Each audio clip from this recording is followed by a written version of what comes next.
If you've been watching this channel for a while, you know I usually talk about Chinese business culture, marketing, and how language shapes the way things get done here. But every once in a while, I want to take you somewhere a little different. The courtroom. A few videos back, I told you about how Pfizer lost the rights to the nickname Weiji for Viagra, and honestly, the response to that one told me you're just as fascinated by these language and law collisions as I am. So today, same territory, different case. And this one involves Michael Jordan. Yes, that Michael Jordan. Here's the setup.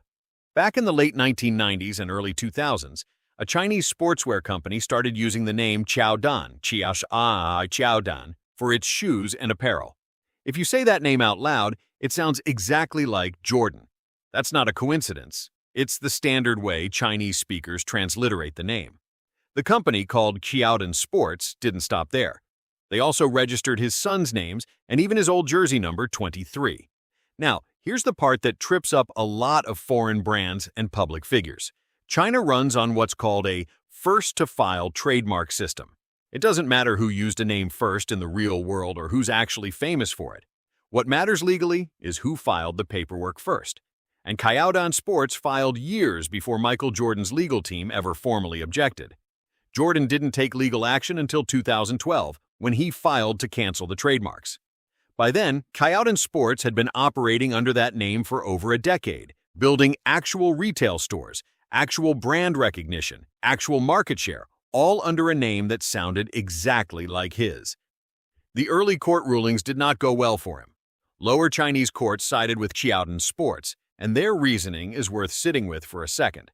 The court said Jordan is simply a common surname. It's not automatically exclusively tied to one basketball player just because he's famous.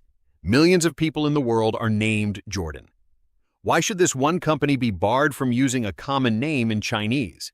This turned into one of the longest, messiest trademark battles in modern Chinese legal history, over 80 separate claims and counterclaims stretched across years of litigation. Finally, in December of 2016, China's Supreme People's Court issued its ruling, and this is where the forensic linguistics really kicks in. The court agreed that Michael Jordan does have personal name rights, but only over one very specific thing: the Chinese characters Qiaodan themselves. The court found that this particular written form had become so strongly and specifically associated with him in the public mind that using it commercially, without his permission, violated his rights as a real person. But here's the twist. The court did not extend that same protection to the Romanized pinyin version of the name, the Latin letters Qiaodan. Even though it's pronounced exactly the same way as the Chinese characters, even though any Chinese speaker hearing it out loud would immediately think of the same word, the court treated it as a separate legal object. Their reasoning was that the link between the English letters Qiaodan and Michael Jordan specifically was harder to prove, since plenty of things get spelled out in pinyin without automatically referring to a celebrity.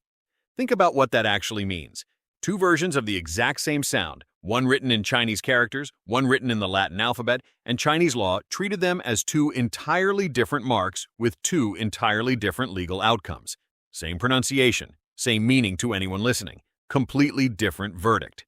This is exactly the kind of thing that gets missed if you're not thinking about language the way a linguist does. Most people assume a name is a name. Once it's protected everywhere it appears. But written form matters enormously in Chinese law, arguably even more than it does in most Western legal systems, because Chinese has multiple simultaneous writing systems for the same sound. Characters carry centuries of cultural weight and specific associations. Pinyin is just a phonetic tool, mostly used for teaching, typing, and search convenience. Courts can, and clearly do, treat them completely differently, even when they represent identical spoken language. So, did Michael Jordan win? Sort of. He got back the rights to his name written in Chinese characters, which is genuinely significant. But Qiaodan Sports kept plenty of its other registered marks, kept its stores open, and went right on pursuing a public stock offering afterward. It wasn't a clean victory. It was a narrow, technical, linguistically specific one. If there's one lesson to take from this, it's that protecting your name or your brand in China isn't a single action. It's multiple actions. You need to think about the Chinese characters, the pinyin, and honestly, any other phonetic variation people might reasonably use, because Chinese courts may protect one and not the others, even when they sound completely identical. If you want to dig deeper into this case, or you're curious how your own name might translate or get interpreted in Chinese, check out the link to my website in the description box below. Subscribe if you want more of these. There's a lot more where this came from. Thank you for listening, and I'll see you next time.